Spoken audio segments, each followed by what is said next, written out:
Ladies and gentlemen, welcome back to the channel, and today is the day Activision has finally revealed that yes, Verdansk is going to be returning with Season 3 of Black Ops 6 on April 3rd. This trailer right here is going to be called Unforgettable, which honestly, I think they did a good job with it. Like, credit where credit is due to the people that put together this trailer. It looks like it was actually made by people as compared to AI, and basically it just goes over the history of Verdansk and how people have fond memories of Verdansk touching the walls and all the different areas of the map and whatnot. Like, people are excited to go back to the map, for sure, right? It came out during COVID, during a global shutdown, and that certainly helped the game out a ton, for sure, but will it have the same effect here than Black Ops 6 as we are facing record low player numbers? Well, I'm betting not, but it will be very interesting to see how everything plays out, and like we talked about previously here in the channel, they are going all out with Season 3 to try to cash in on Verdansk itself. Recently, they've been posting a bunch of teasers and trailers and things like that, and in there we see things returning like the Kilo, the AMAX, the HDR is going to be back, and then we have leaks here coming from the Ghost of Hope, who we've covered tons of times here in the channel.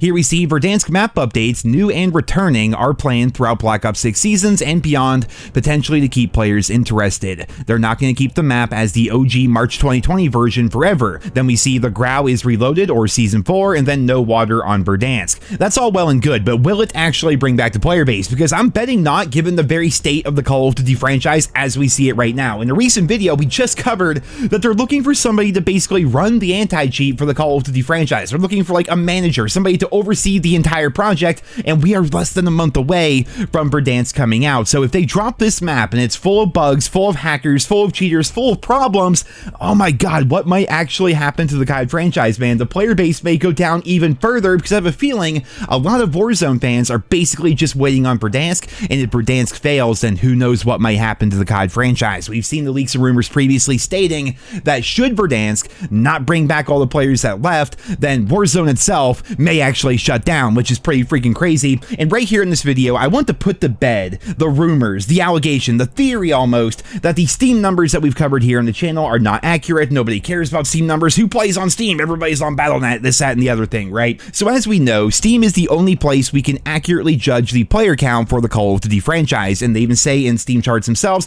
that it covers everything from Modern Warfare 2, Modern Warfare 3, Black Ops 6, and Warzone. They combine all of that into what they call Call of Duty, which is the Call of Duty HQ. Well, right after Black Ops 6 came out, I'll put a link to this article down there in the description if you guys want to check it out for yourselves. Microsoft said that Black Ops 6 Steam sales were up 60% compared to Modern Warfare 3 year over year. So this entire narrative that, oh, nobody's actually playing on Steam, they're all on Game Pass on the Microsoft app, you know, or nobody plays on Steam, they all play on Battle.net. Then why were sales up over 60% when compared to Modern Warfare 3? And while I'm not denying that people play on Game Pass, the Microsoft app, of course, and then Battle.net, Steam numbers were huge for Black Ops 6 during the launch of the game. And if everybody left the Steam platform, because there were reports coming in saying that Steam has stability issues with Black Ops 6, this, that, and the other thing, Warzone's not running great on it or whatever, if that were to happen, right, if everybody were to leave Steam and go over to Battle.net, they would have to, number A, rebuy the game on Battle.net, which is just absurd to even think about. Like, why would people blow $70 for a game and then go, man, this isn't running exactly 144 FPS, I guess I'm gonna go buy the game again on another platform. I don't see people doing that.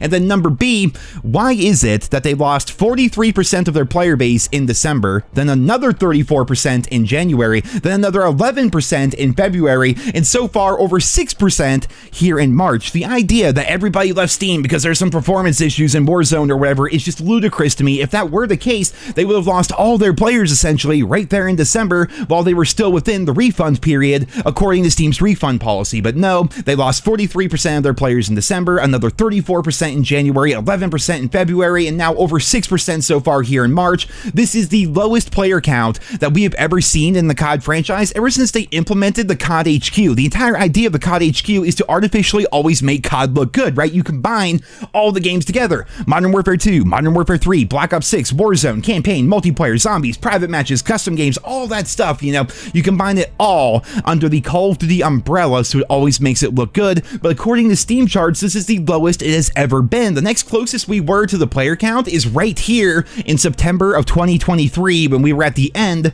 of the Modern Warfare 2 life cycle, and subjectively, I didn't think it was a very good game, and the player count numbers seemed to reflect that, but it was at the end of the game's life cycle. It was a game that no one really seemed to like, and it was also right before the launch of Modern Warfare 3, which is typically the time when interest in COD is super low. We just finished up the beta, the new game has run its course, we're always kind of waiting for the new game. We are even below follow that already with Black Ops 6 and Warzone. And just like Charlie and Intel talked about in their tweet, Activision is really hoping that Verdansk will bring back all these players. And I'm starting to see some pushback from content creators and just different people online in general. And I would like to say there is nothing wrong with being excited for Verdansk to return, because if you enjoyed Verdansk, then more power to you. I hope you have fun. It's like me, if they were to bring back the Blackout map, for example, I would be stoked about that. There would still be all the underlying issues and everything, but for me personally, I have such nostalgia and such a connection to the Blackout map that regardless of the matchmaking issues or the anti-cheat or whatever, I would still be excited to see that map return, you know what I mean? So I'm not saying people should not be excited for the game. If they want to play on Verdansk, if they're nostalgic for Verdansk, if they're excited and pumped for it, then awesome for them, but the numbers don't lie. Just straight up, like the Call of Duty franchise, as we know it statistically, and also hearing from the industry insiders and leaks and rumors and everything else, Call of Duty is not doing good. It is not doing well right now at all. They might be making money from microtransactions and everything because they found a way to kind of milk the whales even harder this year as compared to previous years, but one thing's for sure, it's not a sustainable business model. They're not going to be able to continue to just do this forever and rely on a small portion of people blowing their allowance on anime skins, you know what I mean? Like eventually they're going to have to start catering the game to actually have people buy it in the first place and also want to stick around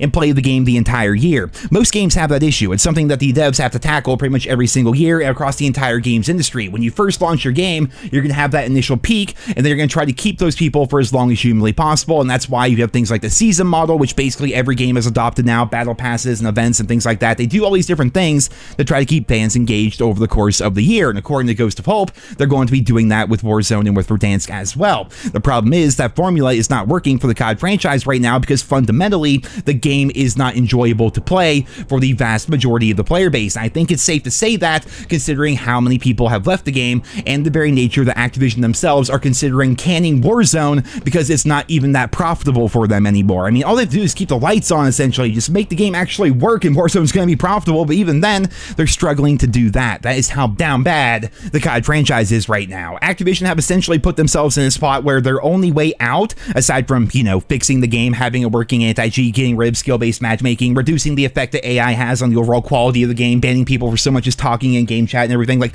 aside from just, like, you know, fixing the core problems that we've talked about to death here in the channel, instead, they're like, you know, we can bring back Verdansk, it's gonna be huge, we're gonna constantly update, it's gonna be crazy, and people are gonna love it, but I don't see it happening personally, and I suppose the biggest thing I'm worried about, because, you know, if they're not gonna fix the core problems with the game, then that's one thing, but then bringing back Verdansk may ruin the nostalgia and the memories that people have for that map and for that time in their lives, and actually feel pretty bad for those players. You know, for them, it might actually be better if they were never able to go back and relive those times because they won't be spoiled, right? Your memory of Verdansk will always be better than the actual thing, and I think that's kind of a trend that we're seeing over on the Call of Duty YouTube channel. So the trailer went up 12 hours ago, and not gonna lie, 8 million views is not too shabby, and considering the like-to-dislike ratio, not too bad as well, but look at the comments here, man. At this point, just open the Warzone 1 servers. Honestly, just open up the Warzone 1 server. Again, just talking about the servers in general, it's not just the map, they want the engine, the movement, and the feeling of Modern Warfare 2019 back. Here we see, Dear Activision, Warzone 1 was an incredible experience that brought millions of players together.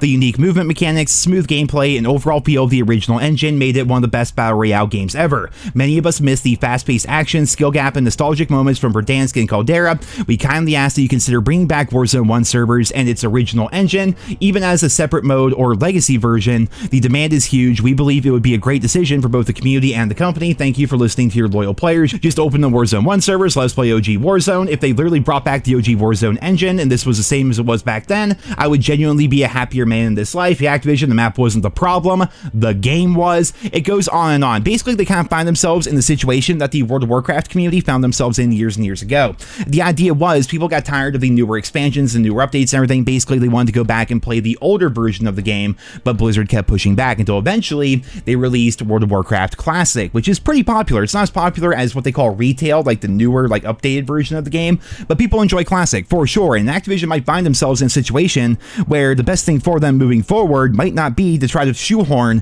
Warzone into the Call of Duty scene anymore and have it be updated every single year and changing around the maps and changing around the metas and the loadout and everything like that, but rather releasing the original Warzone essentially with the original map, the original engine, original movement, original weapon pool and everything, and then just letting fans be happy with that. That may actually be their plan if they can't bring back the player base with this big update here. We talked about them essentially getting rid of Warzone in the future with COD 2026, so maybe their plan would be to go back to the original Warzone and then just kind of keep the lights on, but then again, how are they going to monetize it? That's the biggest thing, right? They don't actually give a shit about delivering a great gameplay experience to anybody. if they did, skill-based matchmaking wouldn't exist, and the anti-cheat would be working. I mean, duh, it's kind of a no-brainer right there. The idea behind bringing back Verdansk is to get these people back into the game so they can once again start buying things from the shop. Keep in mind, at the end of the day, while they want people playing Black Ops 6 and buying the game every single year, more importantly, they want you buying things in the shop, which is why Warzone is and always has been free to play. They basically adopted the entire Fortnite model, essentially. They want this free-to-play battle royale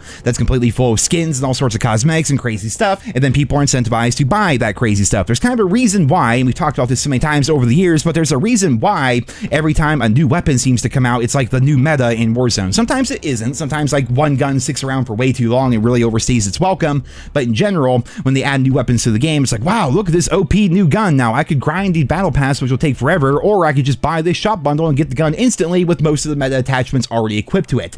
They know what they're doing, right? It's one giant cash grab, and that's what Warzone has always been, except this time around, they are putting all of their eggs into the Verdansk basket and really hoping that it will set the Call of Duty franchise back on the right track. I personally don't see it happening, and I'm curious to hear what you guys think down there in the comments, so let me know about that. If you're an OG Warzone player and you enjoyed playing it back in the day, I'm curious to hear, are you excited for the return of Verdansk here within Black Ops 6? Why or why not? Let me know down there in the comments. Thank you all so much for listening to this video here today, and as always, I'll keep you posted as we learn more, as more information comes out, but for right now, I'm going to wrap up this video. I hope you guys all enjoyed it. Leave your thoughts and feedback down there in the comments, and I hope you guys all have a wonderful day.